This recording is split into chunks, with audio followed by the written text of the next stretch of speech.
Welcome to the exhibition Miss America Fashion at the Museum of Texas Tech University. I'm Marian Ann Montgomery, the curator of clothing and textiles, and I started studying the pageant, way back when I was a little kid. But my dissertation was on the swimsuits and evening gowns worn at the Miss America pageant, and this exhibition brings together the largest collection of those garments ever assembled in one place. We are thrilled to thank people like the Mississippi Department of History and Archives, which loaned us this wonderful piece designed by Alfred Brosand for Mary Ann Mobley to wear when she crowned her successor, Linda Meade of Mississippi. That was the first time a woman from the same state crowned a woman from the same state as her successor. It wasn't the last time that happened, but it was the first time, and it was two women from Mississippi. Moving on, we have several pieces in the exhibition, and we're going to show you those now. The red velvet cape edged with gold lace at the sleeve was made by women in Atlantic City for Miss America 1933, who happened to be Marion Bergeron, representing Connecticut. We have received this on loan from an anonymous donor and had to restore it.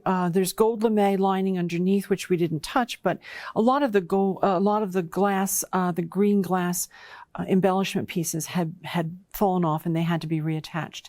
It is loaned anonymously by someone who's very interested in seeing that it go to a proper historical institution, probably in Connecticut, where Miss Bergeron was from. So if someone is of interest, they should contact the museum. The purple gown to the left was worn by Barbara Walker. She was Miss Memphis. She was going to Memphis State University at the time, and she was one of three women representing Tennessee that year. She became Miss America in 1947. As you might imagine, she was influenced in her clothing somewhat by Dior's new look. Her skirt was fairly full, but not as full as it becomes later by women that are wearing gowns in the 50s. Then the next piece is a Clifton Wilhite piece. So this is the first piece that we can say actually has a designer name on it. It was worn by Mary Ann Mobley in 1958, when she competed for the title of Miss America in 1959. Those of you that are curators might say, well, why did you not put that on a black mannequin like the one that the dress to the next dress is on? Well, I asked the students about that, and they said, well, you know, Dr. Montgomery, it just didn't fit. It was too tiny to get on that mannequin. So this is the piece that Mary Ann wore, and we're so thrilled that Mississippi, the state of Mississippi, has preserved that. The next three pieces are pieces that were worn by Jane J. Rowe, Miss America 1967 from Oklahoma, and they've been graciously loaned to us. All of Jane's pieces, you'll see several more, were loaned by the Oklahoma History Center. We were thrilled to work with them. The white dress was one that was given to her by a local department store in Tulsa that she wore for the evening, she wore for the parade, and she commented about it. She said, it's a great dress, but you really can't eat anything in it or your stomach will protrude on it. So wearing it in the open convertible was a great thing. As it turned out, the pageant really liked that dress, and so the store in Tulsa gave it to her, and she wore it in ads for the pageant sponsors such as Oldsmobile. The green ensemble is a piece that she wore for her interview, which was a closed interview with the judges in those days, a very important part of the whole pageant system. And then the blue-green dress is the dress that she wore for her evening gown competition, and she also was crowned in this gown. It was the first gown to be of chiffon and beautiful beading work, and set the stage for a style that became very popular later on during the pageant years. When we were selecting the color for the background of this exhibition, it was this dress that we brought in because we felt that if we were going to use a blue, this was the dress that we had to make sure the blue worked well with. The next four garments were worn by Shirley Cawthron, Miss America 1975, and she graciously loaned them for this exhibition. The beige piece on the right is the one that she wore for the introduction that they always do with the Parade of States. And this is where she said, hello, my name is Shirley Cawthron, I'm Miss Texas. The students just love the bows on this particular dress. It's a fun piece. The yellow one wasn't actually worn on the stage in Atlantic City, but it was worn by Shirley when she competed competed in talent for the title of Miss Texas. And the red dress is the one that she wore on the stage in Atlantic City when she played her flute. That was her talent that year. And then the white dress is just really a fairy princess dress. It was designed by Guy Rex. Guy Rex is a well-known contributor to the pageant world, most often known for their work with the Miss USA organization, where they had several Miss USAs from Texas that also went on to become Miss Universe. And Guy Rex, when Shirley got this dress, she actually had just been crowned Miss Texas. She was sent off from Fort Worth to El Paso. It was the very first time she rode an airplane. And she went out for them to design this dress for her to wear. It has yards and yards and yards of fabric in the skirt. And when she walked in it, she just moved so beautifully. This next piece was designed by Stephen Yerrick and was worn by Kelly Cash of Miss Tennessee when she became Miss America in 1987. It was her competition evening gown, and really, it reminds me of some of the early goddesses and the statues that, if you think about them, the shape and the design on that, of the stripes on that. She said that when they were looking for this dress, they were looking for a white dress, and it was a fairly expensive piece at the time that she purchased it. It was one of those walking chandelier dresses that were so popular at the end of the 80s and into the 90s. It was part of the ongoing of the Reagan administration, and then we continued at the pageant level to wear fully beaded dresses. This is the first fully beaded dress to win in competition, and Leanza Cornett, Miss America a few years later, was the last one to wear a fully beaded evening gown. There are 5 swimsuits in this exhibition. The two on the right, the pink and the blue, were worn by Jane J. Rowe. The blue one was worn in the preliminary swimsuit competition, but she didn't feel that she looked really good in it. And she had won Miss Oklahoma in her pink and white swimsuit, and so she switched to that for the finals and felt like she got quite good. Well, obviously she won the title, so that was a good switch for her. The hot pink swimsuit was worn by Shirley Cothran, Miss America 1975, and she loaned it to us. She didn't give it to us, she loaned it to us with the fringe cover-up that she wore for the press photos. They all had to wear their swimsuits for the press photos, probably held on the boardwalk, and she wore that little cover-up with it. The white swimsuit is a super suit. It was worn by Kelly Cash when she became Miss America. Kelly talked about this swimsuit because super suits were something from the 1980s. A woman out of Arlington, Texas, Ada Duckett, designed the swimsuit based on a Jansen swimsuit. She altered it, and she made it special for each woman who competed in it. And they got the title Supersuit because so many women won their preliminaries or won the title of Miss America in it. But as Kelly Cash pointed out, you have to have a good figure before you can even think about wearing a supersuit. And then the orange one was a supersuit worn later by a contestant at the Miss Lubbock pageant here in Lubbock, Texas. Now moving on to the Everglaze pieces that we have here. The Joseph Pancroft Sons & Sons Company was an important developer of fabrics out of Delaware. And all of their archives are at the Hagley Library if you're interested in further research. But they became very involved with the pageant around the time of the scholarship in about 1945, and they were sponsors of that. But they also had their fabrics designed by major designers for the women to wear as their official wardrobe. These 5 dresses were all part of the ensembles that were given to Barbara Walker to wear as Miss America in 1947.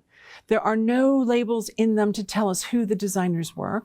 The pink sheath with the huge overlay skirt there, the pink lace piece, actually can be worn as a sheath, or it can be worn with that huge skirt over it. Joseph Bancroft and Sons also designed Barbara's wedding gown, which she wore right after she was crowned, right after she gave up her crown as Miss America. But we didn't borrow that from the Tennessee State Museum. All of these others were borrowed from that organization. The white dress on the right was worn by Lee Merriweather, Miss America 1955. It was designed for her using Everglades polished cotton. It was designed by Seal Chapman and originally had a train with it, but because it was probably worn by her children, it came to us in a rather tattered shape, lent by an anonymous donor, but we have since reconfigured it, restored it. So we put some of the beads back on it and we fixed the rips on it. It is a piece that should go to an institution in California, preferably one up in the San Francisco area where she was from, as a historical piece, and is loaned to us anonymously, but that donor was interested in seeing if it could go to California if someone hears this and wants to contact the museum. The piece on the left with the beautiful hot pink overcoat and the wonderful Everglades fabric print, and with the lining is the same print, was designed by Arnold Scazzi. So you can see that the Joseph Bancroft Company, in using Seal Chapman and in using Arnold Scazzi, was getting top designers to work with them in promoting their particular line of fabric. These 6 pieces are all part of Jane J. Rowe's official wardrobe loaned to us by the Oklahoma History Center, and they were all part of the wardrobe that was acquired for her to wear as Miss America. In the 60s, the Joseph Bancroft Company provided incredible support as far as garments and even chaperones and accompanying the Miss Americas on several trips. And Jane talks about how this was really important in her work. There's, of course, the pink and gray suit, which is actually something she wore during her homecoming when she came back. Her homecoming was at the Texas OU game. And the white suit was something she wore often. The gray cocktail dress she wore to perform as she did this pink ensemble, which she called a very yummy color. The pink that's embellished is to the left there. The lighter pink piece is one that she was photographed in. It was designed by Alfred Bolsand for Everglades, and she was photographed in it for the Everglades ad for the Miss America program book her year. And the gold one was also designed by him, and it was what she wore when she crowned her successor, Deborah Barnes of Kansas. Although the Miss Americas don't talk about their designers in the way a Hollywood starlet does on the red carpet, there are many pieces here, as you've heard some names already, there are many pieces that the women wore that were designed by major designers. And this particular dress was designed by Shannon Rogers. It is on loan to us from the Kent State Museum, as are some other pieces by Shannon Rogers. But this is the one worn by Phyllis George, one of the most famous Miss Americas.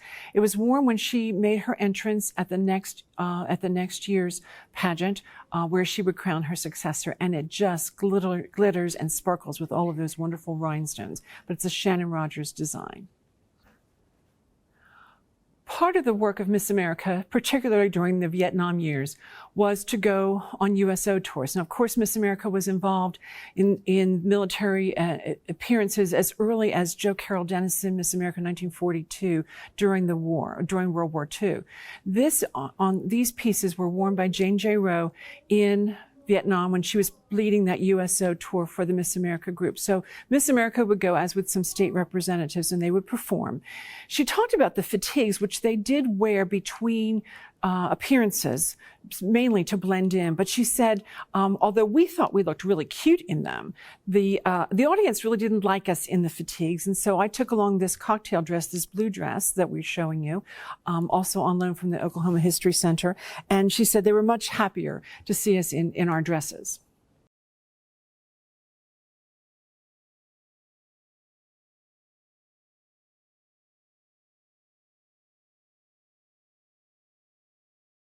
The 4 pieces here in the center island were worn by Laura Lee Schaefer, Miss America 1972, and they were part of her official wardrobe. They were designed, again, also by Shannon Rogers, and so they are loaned to us by the Kent State University Museum.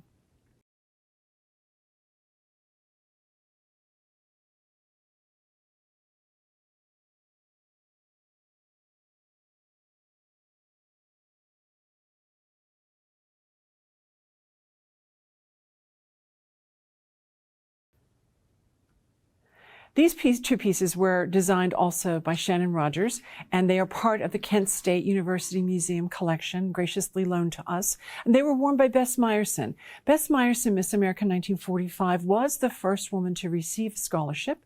She was a pianist, and she also was a television commentator for the pageant for many years. It's very possible that she wore one of these or both of them when she was doing her television commentary at the pageant, which is one of the reasons that we included them in this exhibition. And then there was always the challenge. How do you get the woman that wore the garment into the exhibition? And we have chosen to do that by having the program books for each of the Miss Americas from Jeannie Bartell in 1943 straight through to the last Miss America who had a program book. Of course, Camille Schreier. There will be one for Emma Broles, I'm sure, next year. But this is our way of getting the woman, her face, and in some cases, the gown she wore in competition here into the exhibition. We did bring in some old videos here at the museum so that people could see the Miss Americas being crowned, because it's kind of a seminal moment when they are crowned. And so we were happy to be able to find a few videos online that we could include here to show you how they moved and how they looked. Of course, fashion is always best when you can see it moving and not in such a stationary situation. There is an exhibition catalog that goes with this exhibition. It is available through the museum store and also on Amazon. It is called Miss America Fashion. You can look on Amazon under Miss America Fashion or my name, Marian Ann Montgomery. It chronicles what each woman wore in swimsuit and evening gown from 1921 straight through to Camille Schreier of 2020. And it also compares what they were wearing with what was in Vogue at the time, Vogue magazine, and it discusses the symbolism. How did these garments reflect the ideal American woman as defined by the Miss America pageant in their search for their brand representative? We hope that you've enjoyed this little glimpse into our exhibition and that you will come see us. Thank you for visiting with us today.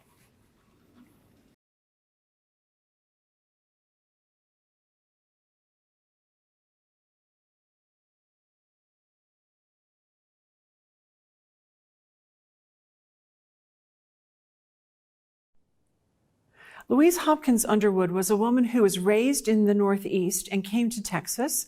And she felt that it was very important that the people of Texas have the same cultural opportunities that she had in New York. And she wanted to bring those here for her family, her children, her grandchildren, and the people of Texas. The first piece that we start with is one that really represents her life as a society woman. She was featured in the society papers in Dallas. Her engagement was announced there. Photos of her were plentiful in those newspapers. This first piece is one that she wore after she married and had a few children. It was designed by Seal Chapman, and it was purchased at Neiman Marcus in Dallas for her portrait to be painted for the family to have. This next group of dresses are all pieces that she wore as part of her life as a society woman here in Lubbock. The pink one is a Pauline Trégère. The olive green one is a Sybil Connolly, and it's a very finely pleated linen dress. You might not know Sybil Connolly, but she is the woman who designed the dress that Jackie Kennedy wore when she had her official portrait painted that hangs at the White House. The beautiful silver brocaded dress and coat were very typical of garments being worn in the 60s. And the green dress to the right of that, the light green, is a Bill Blass. As you can see, several of these dresses were just everyday dresses that could be worn for special society events. You might wonder how a woman here in Lubbock was able to get a Bill Blass, a Sybil Connolly, a Pauline Trégère. Well, that was because there was this wonderful boutique called Margaret's. Margaret Talkington had it here in the downtown area, and she knew her clients, and she often would go when she went on buying trips, she would bring back things specifically for several of her clients that she had in mind. And when I talked to Louise Underwood's daughters about how they went shopping with their mother, they just laughed and they said, "We didn't shop and Mother didn't shop. We went to Margaret's. Margaret showed us what she thought was a good dress for us. If we liked it, we then bought all of our accessories there, and that's how we shopped." Moving on, this orange dress with the scarf on it is a teal traina. And the wonderful long seafoam green jersey knit dress is a Malcolm Star. Louise wore this when she met the captain on one of her cruises that she and her husband took in the Caribbean. And then these 4 pieces here are really marvelous. It starts on the left with an Emilio Pucci, and then an Adele Simpson, and then the hot pink and black dress. Sometimes it looks like a coat because, of course, Schiaparelli did a piece very much like that for ski wear with the hot pink and the black. But this is a Jeffrey Bean dress that Louise wore for her 33rd wedding anniversary. And then she also wore it to a major party in Fort Worth for one of the major wealthy gentlemen there when Sarah Vaughan came to sing at his important birthday party.